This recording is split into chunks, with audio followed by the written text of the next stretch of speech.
Assalamualaikum warahmatullahi wabarakatuh. Halo semuanya, kembali lagi dengan saya Zamaludin, mahasiswa Universitas Maritim Raja Ali Haji, jurusan Ilmu Kelautan. Oke, sebelumnya apa kabar teman-teman? Semoga selalu dalam keadaan sehat ya. Jangan lupa selalu jaga kebersihan dan ikuti anjuran-anjuran dari pemerintah agar kita, keluarga kita, dan saudara-saudara kita terhindar dari wabah ini. Dan tak lupa pula kita selalu berdoa agar pandemi ini segera berakhir sehingga kita dapat melaksanakan aktivitas seperti biasanya. Oke, seperti biasa saya masih membahas tentang ikan. Di video-video sebelumnya saya sudah membahas tentang sistem peredaran darah ikan, kemudian sistem pencernaan dan makan ikan. Nah, dalam video ini saya akan membahas tentang sistem pernapasan pada ikan. Oke, sebelum masuk pembahasan, jangan lupa like and subscribe channel ini agar channel ini semakin berkembang. Oke, masuk pembahasan tentang sistem pernapasan pada ikan. Seperti yang kita ketahui, ikan merupakan hewan air yang bernapas menggunakan insang. Namun, ada juga hewan air yang bernapas menggunakan paru-paru. Contohnya seperti lumba-lumba, paus. Nah, hewan ini tidak tergolong dalam ikan. Namun, dia tetap tergolong pada mamalia. Jadi, yang disebut ikan adalah hewan air yang bernapas menggunakan insang. Selanjutnya, alat pernapasan pada ikan. Alat pernapasan pada ikan sendiri dapat tergolong atau dapat dibagi menjadi dua, yaitu yang pertama ada alat pernapasan akuatik dan alat pernapasan tambahan. Alat pernapasan akuatik sendiri artinya alat pernapasan yang memang digunakan di dalam air. Sedangkan alat pernapasan tambahan ini hanya terdapat pada ikan-ikan tertentu ataupun pada ikan yang hidup di daerah-daerah tertentu. Pernapasan akuatik. Dalam ikan sendiri terdapat organ pernapasan yaitu insang. Yang kita ketahui pada umumnya insang berada di dalam operkulum atau tutup insang. Nah, pada jenis-jenis ikan tertentu juga ada ikan yang memiliki insang di luar operkulum atau tutup insang seperti ikan armor witches. Ikan ini memiliki insang yang berada di luar operkulum. Nah, ada juga bagian-bagian insang, yaitu ada gill filamen, kemudian ada gill rakers, kemudian gill archers. Sistem pernapasan pada ikan sebenarnya sederhana. Sama halnya pada manusia, udara masuk ke paru-paru bisa melalui hidung ataupun mulut yang kemudian dikeluarkan lagi. Namun dalam proses keluar masuknya ini jenis udaranya berbeda-beda. Pada saat masuk, manusia akan menghirup udara yang kaya akan oksigen.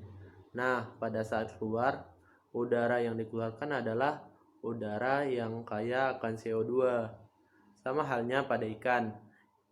Pada saat masuk, air yang masuk ke dalam mulut ikan adalah air yang kaya dengan kandungan oksigen terlarut. Kemudian ketika keluar dari insang, airnya adalah air yang mengandung CO2 hasil metabolisme ikan. Lanjut, alat pernapasan tambahan. Alat pernapasan tambahan biasanya ditemukan pada ikan-ikan jenis tertentu ataupun ikan yang hidup di daerah tertentu. Nah, ikan ini dia memiliki insang tetapi juga memiliki alat pernapasan tambahan yang membantunya dalam pengoptimalan penyerapan oksigen. Alat pernapasan tambahan ini biasa digunakan ikan-ikan yang hidup di daerah miskin oksigen. Contohnya seperti rawa ataupun daerah yang airnya surut atau hampir kering. Organ pernapasan tambahan. Nah, organ pernapasan tambahan pertama adalah arborescens. Arborescens ini bentuknya seperti bunga kerang. Sistem kerjanya yaitu ketika air telah melewati insang, nah air tersebut kan masih mengandung sisa-sisa oksigen tuh. Nah, dari situlah si arborescens ini menyerap kembali sisa-sisa oksigennya sehingga ikan lebih banyak mendapatkan oksigen. Contoh ikan yang memiliki arborescens ini seperti ikan lele, ikan gabus, dan ikan betok. Nah, dari organ pernapasan tambahan inilah ikan jenis ini dapat hidup di daerah yang miskin akan oksigen. Kedua, ada namanya labirin. Labirin ini sama halnya dengan arborescens, hanya terdapat pada ikan tertentu dan ataupun ikan yang terdapat di habitat tertentu. Nah, fungsi dan sistem kerjanya sama dengan arborescens. Yang membedakannya hanyalah jika dilihat tadi arborescens itu terdapat pada ikan lele dan gabus, yaitu ikan yang memiliki tubuh bulat. Sedangkan labirin ini dia terdapat pada ikan yang memiliki tubuh pipi. Contohnya ikan cupang, ikan gurami, ataupun jenis sepat. Yang ketiga ada namanya gelembung gas. Alat pernapasan tambahan ini biasanya terdapat pada ikan yang berhabitat di sungai yang tenang. Alat pernapasan ini biasa digunakan untuk mengapung ataupun menenggelamkan diri, dan juga berfungsi untuk menampung udara di dalam tubuhnya yang kemudian oksigennya diserap dan dialirkan ke seluruh tubuh melalui pembuluh darah. Dari situlah ikan dapat optimal menyerap oksigen. Contoh ikan yang memiliki gelembung gas ini adalah ikan arapaima. Dan organ pernapasan tambahan yang keempat adalah paru-paru. Nah, ikan jenis ini dia tetap memiliki insang, tetapi juga memiliki paru-paru. Artinya apa?